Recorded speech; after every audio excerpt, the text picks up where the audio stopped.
Imagine waking up one day to find that your life has completely changed. New job, new friends, and a new reality. This is the unsettling journey in The Shift, where one man's desperate quest to reclaim his true life leads him through a maze of mind-bending twists and startling revelations. Ready to unravel the mystery? Let's dive in. The movie starts with a man named Kevin emerging from floating water, looking around with confusion and declaring, "This is not my world. My world is somewhere else. Where is it? I have hope that I will reach my world." With that, Kevin vanishes. The scene then shifts to show Kevin in what seems to be his normal life. He is sitting in a bar, deeply troubled because he has lost all his money in the stock market. At this moment, a girl named Molly sits next to him and tries to start a conversation. She asks, "What happened? Are you feeling sad?" Kevin, visibly distressed, responds, "Yes, I am very worried, so please go away." But Molly insists, "No, I will sit with you because I like sad people. I didn't come here for you. I came to cheer you up with my friend." Reluctantly, Kevin lets her stay, and despite his initial resistance, he finds Molly's company comforting. They quickly become good friends, and before long, they get married.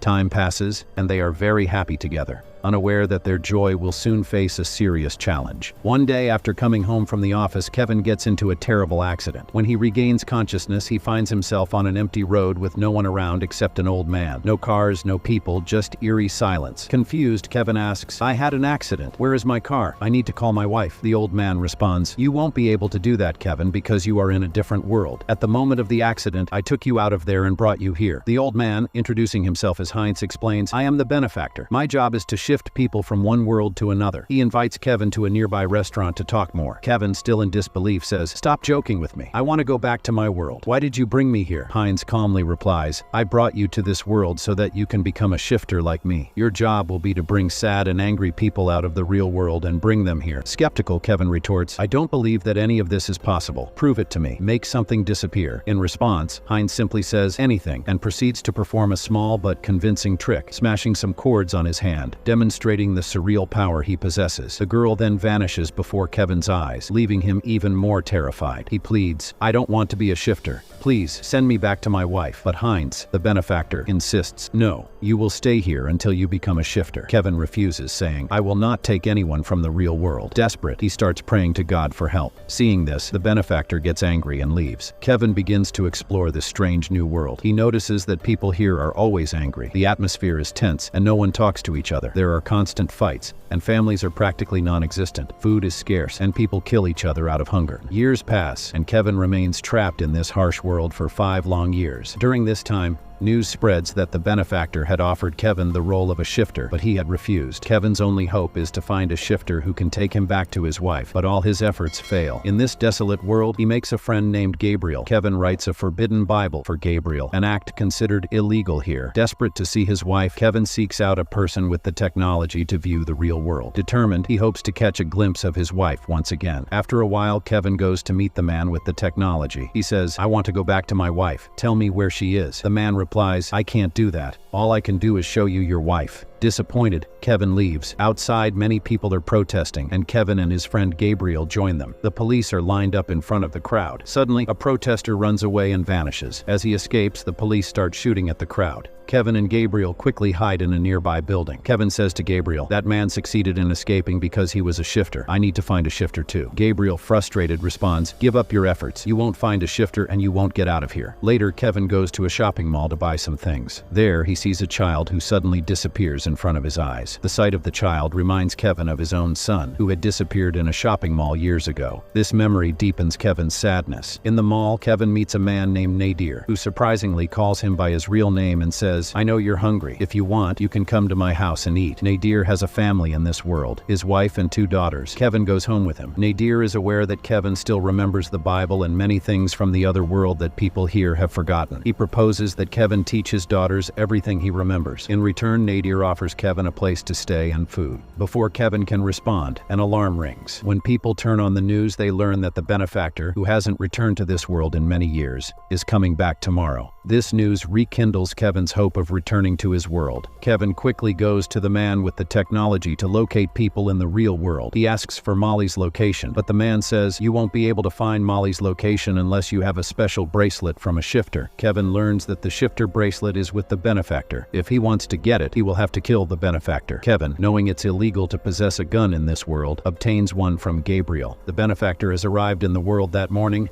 and the police are enforcing strict security measures. Many people, believing the benefactor to be a god, are eager to meet him. Despite the heavy security, Kevin manages to reach the benefactor's restaurant, avoiding the police. However, when Kevin tries to shoot, the benefactor vanishes upon seeing the gun. The police quickly realize Kevin's intent and begin shooting at him from outside the restaurant. Desperate and realizing he might never see his wife again, Kevin hides and breaks down, crying out in despair. At that moment, the benefactor appears before him and says, "Years ago, I offered you the chance to become a shifter. You refused, and now you are suffering the consequences of your decision." The benefactor says to Kevin, "If you had listened to me, you wouldn't be crying here today. You would either be at home with your wife or be the Messiah to these people." Kevin replies firmly, "I don't want to be anyone's Messiah. I just want to go home to my wife, to Molly." The benefactor then asks, "Where did you get the gun?" "Gabriel gave it to you, didn't he?" He then uses his shifter machine to teleport Gabriel to the restaurant. Hearing Gabriel's laughter, the benefactor says, "Did you think I didn't know what was going on? I'm aware of the pages in the Bible you've been keeping." With that, the benefactor disappears. As soon as he leaves, the police outside start shooting at Kevin. Gabriel gets shot and dies. Kevin, hiding behind a sofa to stay safe, notices Gabriel's hand. He sees a shifter bracelet on it, realizing that Gabriel had hidden this major truth from him. Gabriel was a shifter. Determined, Kevin takes the device from Gabriel's hand and inputs some codes. Suddenly, he is teleported to another world. Kevin finds himself in a new world, but it's not his own. He inputs new codes on his device and teleports to yet another world, only to find that it isn't Gabriel's world either. Desperate, he enters more codes and teleports again, landing in a world where he falls into the water. The same scene we saw at the start of the movie. Realizing this isn't his world, Kevin continues searching for his own world, holding on to hope. He enters more codes and teleports once more, arriving in a chaotic world filled with multiple versions of Gabriel who are hostile towards him. While trying to escape, he encounters a crying girl who seems familiar. The girl reveals, "Because of you, my life has turned into a madhouse here. You showed me to the benefactor who made me disappear and sent me here." Feeling remorseful, Kevin apologizes to her, introducing himself as Dina. However, as he tries to make amends, the hostile variants of Gabriel begin shooting at him. Before Kevin can die, he quickly inputs more codes on his device and teleports to yet another world. Here, he encounters a second version of himself, a counterpart. The doppelganger, furious, demands, "Who are you and how did you get here?" Confused and frightened, Kevin can only apologize, not understanding the full extent of the situation. Meanwhile, the other man notices the device in Kevin's hand and asks, "Where did you get this device? Give it to me, and I'll give you whatever you want." Kevin, determined to find his wife, refuses to hand it over. As the man prepares to shoot Kevin, he quickly inputs more codes on the device and teleports to the world where the benefactor resides. He lands at Nadir's house, where he finds Nadir injured from police gunfire. The police believed Nadir was hiding Kevin. Nadir reassures his wife that he will find a way out of this world someday. Kevin then seeks out the man with the monitor to locate his wife, Molly. While the man searches for Molly's location, the police, tracking Kevin, arrive to arrest him. Just before they can apprehend him, Kevin's partner provides him with the code for Molly's location. Kevin enters the code and, before the police can reach him, teleports directly to Molly in the real world. Molly, who is at the mall, is stunned to see Kevin after so many years. Molly is shocked and angry when she sees Kevin. She confronts him, saying, "Do you remember? You left me all alone." Kevin tries to explain, "No, I never left you. Look at my wedding ring. I've been trying to get back to you for years. Please believe me." But Molly responds, "Go back to where you came from. I've married someone else." Kevin is devastated and pleads, "No, please Molly, don't do this. I can't live without you." Seeing his distress, Molly relents and says, "All right, if you want to stay with me, there's one condition. Find my lost child and bring him to me. If you do that, I will leave everything behind and we can start our life together again." Molly leaves, and Kevin is heartbroken. Meanwhile, the benefactor, now furious, teleports Kevin back to his world. The benefactor confronts Kevin, saying, "What did you think would happen?" The benefactor, fuming with anger, tells Kevin, "You think you can leave this world so easily after everything you've done? You'll pay for your actions." Kevin, resigned and indifferent to his fate, remains silent. The benefactor presents Kevin with two options. 1, I can send you back to your old life with your wife. Or 2, I can return the girl I sent to the madhouse because of you to her life. The benefactor expects Kevin to choose to return to his old life, knowing that everyone in this world has become selfish. But to the benefactor's surprise, Kevin chooses the opposite. He decides to send the girl back to her life. Following Kevin's decision, the benefactor fulfills his choice. He sends Tina back to her family while Kevin faces his own fate. As Tina happily returns to her family, the benefactor, enraged enraged by Kevin's defiance, shoots him. Kevin's world opens in a new reality, and he finds himself standing near a bar. He goes inside to see Molly and asks, "Are you feeling sad? What's wrong?" Molly, looking at Kevin, replies, "I've shifted for 18 hours and need to go home. I'm tired." Just then, Molly receives a call from her daughter, revealing to Kevin that Molly is married in this world. After the call ends, Kevin asks Molly, "Are you married?" Molly responds, "Yes, but I no longer live with my husband." Kevin, stunned, befriends Molly and invites her for tea. They talk, grow close, and eventually marry. Kevin and Molly begin a new happy life together. At the end of the story, Kevin reflects, "I know this isn't my original world, but I'll adapt because my wife Molly is here with me." The story concludes with a message. Thanks for watching. Subscribe for more interesting videos.